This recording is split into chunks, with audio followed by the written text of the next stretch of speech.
Bonsoir chers auditeurs et chères auditrices, de notre web radio R212, notre auteur Adnan Debar, en sa qualité de chroniqueur invité, partage son avis et sa réflexion avec vous dans cet article intitulé La mémoire silencieuse des temps néolithiques.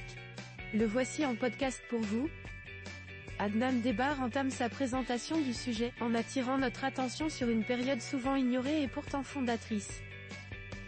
Il est des époques qu'on préfère taire. Non parce qu'elles manquent de preuves, mais parce qu'elles dérangent l'ordre des récits. Le néolithique marocain appartient à cette catégorie des temps effacés, ces millénaires entiers qu'on a relégués entre la préhistoire et l'avènement de l'étranger, comme si le Maroc n'avait rien vécu entre le silex et l'arrivée des Phéniciens. Pourtant, entre moins 6000 et moins 2000 avant notre ère, s'est déployé un monde complet, riche, complexe. Un laboratoire d'humanité qui structure encore, en silence, notre rapport au temps, à la terre, aux morts, à la mémoire.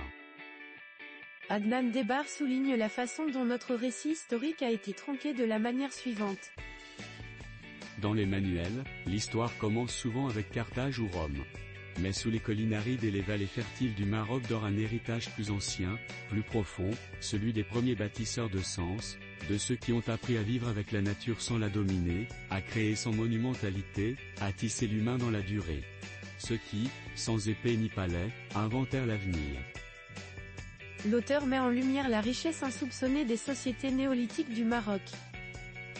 Les sociétés néolithiques du Maroc n'étaient ni des ébauches ni des interstices. Elles formaient des mondes à part entière, porteurs de gestes, de symboles, de savoirs. Elles ne vivaient pas dans l'attente d'une influence venue d'ailleurs, elles pensaient déjà l'habiter, le mourir, l'échanger, le raconter. Adnan Debar illustre cette richesse à travers les découvertes archéologiques remarquables de Srirat-Roisi. À Srirat-Roisi, les fouilles de l'archéologue Youssef Bokbo ont exhumé des maisons aux pisées vieilles de 7000 ans. Chaque habitat, divisé en espaces dédiés, cuisines striées de cendres, ateliers truffés de lames de silex, révèle une société déjà spécialisée. Les murs, enduits d'argile et gravés de chevrons, prouvent que le beau précéda le pouvoir, le souci esthétique précéda la volonté de dominer. Plus au nord, 4 couches, près de Tétouan, dévoilent les premières traces d'un urbanisme organique, fondations de pierre, foyers centraux, silos à grains creusés dans le calcaire. La maison néolithique, rectangulaire et cloisonnée, n'est pas un abri, c'est une architecture politique, où l'espace se partage entre le clan et le sacré. Adnan Debar enrichit son propos en nous entraînant vers Taforalt, un site chargé d'émotions et de symboles. À Taforalt, la grotte des pigeons, dans l'oriental, livre des sépultures collectives millénaires. Des squelettes en cercle, entourés d'ocre rouge, de colliers en coquillage venus verrucosa venus de Méditerranée, et d'outils en os polis. Ces morts ne sont pas des reliques, mais des témoins, leur disposition rituelle révèle une pensée symbolique antérieure aux pyramides d'Égypte. À El Nasra, près de Témara, les morts ne sont pas enterrés, ils sont réinventés. Des crânes surmodelés, recouverts de plâtre et peints à l'ocre, transforment les ancêtres en masques de mémoire. Ces visages d'argile, cousins de ceux de Jéricho ou Satalhuyuk, disent une vérité universelle, la peur de l'oubli est le premier moteur du sacré. Les morts ne sortent pas du monde, ils y changent simplement de fonction. Adnan Debar poursuit son exploration en mettant l'accent sur la dimension agricole et les innovations silencieuses dans les plaines atlantiques. Dans les plaines atlantiques, Whiteburt raconte une révolution silencieuse, des meules en basalte usées par l'orge, des faucilles en silex aux tranchants microdentelés.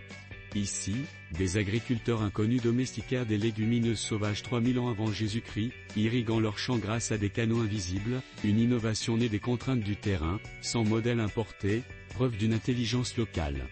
Une innovation 100% locale, d'hommes et de femmes qui, sans dette envers Rome ou Bagdad, cultivaient l'avenir. Adnan Debar nous conduit ensuite vers une réflexion sur les objets du quotidien, porteurs de sens spirituel. Les jarres à fond conique, quant à elles, ne stockent pas que le grain. Gravées de spirales, symbole de l'eau éternelle chez les Amazighs, elles sacralisent l'échange. Ces spirales, comme celles gravées à Jbel Irou sur des outils vieux de millénaires, disent une permanence, le temps n'est pas linéaire, mais cyclique. Même les pesons de tissage en terre cuite, trouvés par centaines, racontent une révolution douce, celle du corps vêtu, de la laine transformée en armure contre le froid et le regard. Adnan Debar explore également l'univers spirituel et astronomique de ces sociétés ainsi. Ces sociétés ne se limitaient pas à survivre, elles contemplaient les étoiles. À Adrar Medgourin Anti-Atlas, un alignement de pierres dressées pourrait pointer vers le lever du solstice d'hiver. Ailleurs, des gravures rupestres de bovides auréolés de disques solaires suggèrent une liturgie des saisons. Le temps n'était pas linéaire, mais cyclique, une spirale sans fin scandée par les pluies, les semailles, les accouchements. Les figurines féminines aux hanches larges, découvertes près des silos, ne célèbrent pas la fertilité, elles l'incarnent. Chacune est un contrat entre les vivants et la terre, une assurance contre la famine. Et pourtant, ce monde ne figure pas dans notre mémoire officielle. Nos enfants apprennent que l'histoire commence avec les Phéniciens, puis renaît avec l'islam. Comme si 6 millénaires d'intelligence autochtone, irrigation, rites, astronomie, n'étaient qu'un prologue. L'auteur dénonce ici un effacement culturel hérité de la colonisation. Ce silence est un legs empoisonné de la colonisation française, qui voulait voir dans le Maghreb pré-islamique une terre sans hommes. Or, le néolithique marocain fut l'exact contraire, un foyer de créativité égalant ceux du Nil ou de Mésopotamie. Les preuves existent. Mais les reconnaître, c'est accepter que notre souveraineté culturelle plonge ses racines bien avant Juba II, le roi romanisé, ou Saint Augustin, devenu figure tutélaire d'une mémoire chrétienne façonnée par Rome. Adnan Debar met un point d'honneur à rappeler ce qu'ignorer cette période signifie pour notre identité. Ignorer cette ère, c'est nier une part de notre souveraineté culturelle. Les néolithiques ne nous ont légué ni palais ni loi écrite. Mais ils nous ont transmis des gestes fondements, nommés le vivant, en domestiquant l'amandier sauvage, ancêtre de ceux qui fleurissent aujourd'hui dans le Souss. Ils ont tracé une frontière entre nature et culture.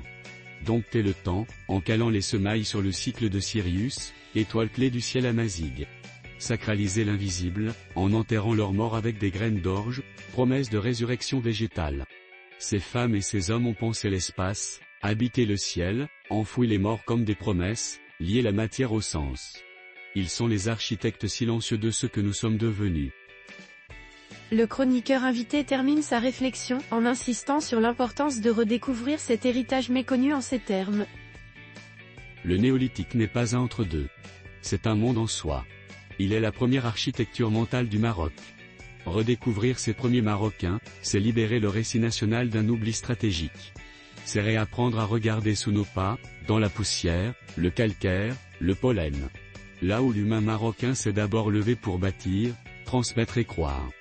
Car à mesure que l'on s'approche de l'époque islamique, une autre continuité se dévoile, celle des matrices pré-islamiques de notre culture. Chers auditeurs de la web radio R212, merci d'avoir été à l'écoute de ce podcast, et de partager avec nous ce moment d'échange et de découverte. Votre présence et votre fidélité sont notre plus belle récompense. On se dit à très bientôt, si vous le voulez bien. Avec toute notre gratitude, l'équipe de R212.